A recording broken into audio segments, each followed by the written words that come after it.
the doctor in front of your name. Your story, like a significant part of your story that you wrote about in the book as well, is your marriage to the actor, entertainer, musician CeeLo Green. Yeah. Yes, we were married for 5 years. We dated for almost 3 years. Then we got married 5 years. We had a son. And I had two daughters when we met. So he also raised my daughters Yeah. from 4 and 7. And now our kids, like the two oldest are in their 30s.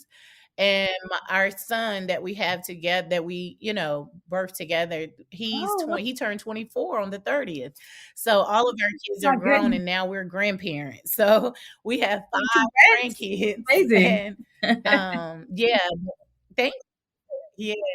So yeah, that was my ex-husband. It's funny because people are like, do you get upset when people call you CeeLo's ex-wife? And it's like, I'm gonna be that probably to the day that I leave here, because it's a fact. We were married, we're divorced. He is my ex-husband, but yes, you want to create, and have and foster your name, which is why I went back to my maiden name. It's like God said in the Bible that he will make your name great. And I wanted the Johnsons, my family, to know that your name is great. And I'm going to do everything I can to make sure that you know that. But yes, I was married to him for a long time. And then after we divorced, we dated for a while off and on.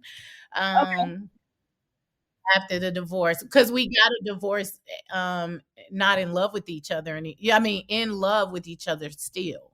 A lot of people, when they get divorced, they hate each other. They're fighting, they're bickering. Ours was not like that. It was turmoil because we both, like I said, I grew up in abuse, and he grew up and went through a lot of things. So I feel like there was trauma bonding there. It didn't necessarily always look the same as what I saw, but there was trauma bond. And so, but we loved each other. And so when I left, it was really just me saying, this isn't healthy. This is a horrible representation of love for my children. I feel like the greatest lesson you can teach your children is how to love through the way that you love in your relationships.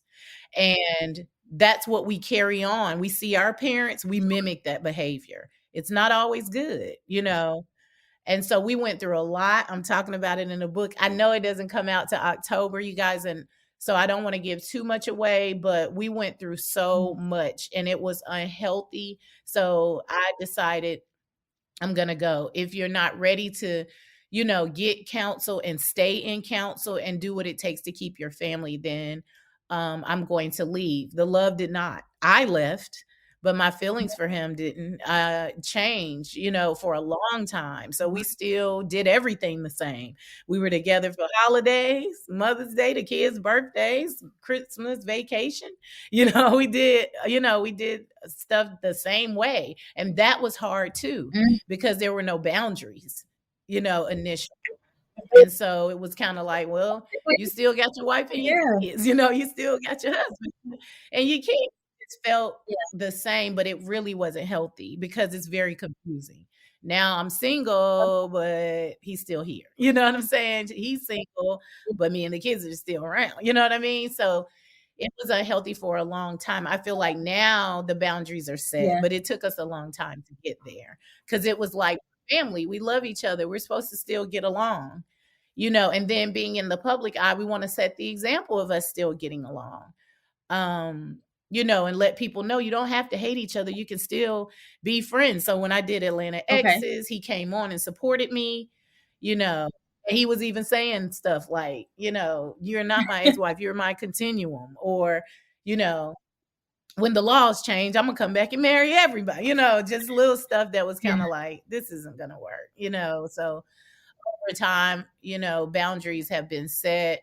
He's happily engaged now. I'm happy for them. I think she's amazing. And I've tried to teach my kids that love is an unconditional thing. So I knew that if I loved on them, including his fiance, then my kids would love on them. You know what I'm saying? They would love her again, because the way that I teach love is to be it. And so, not saying it wasn't hard, it was still a transition. It's not like you wake up one Right. day and be like, oh, it's all good.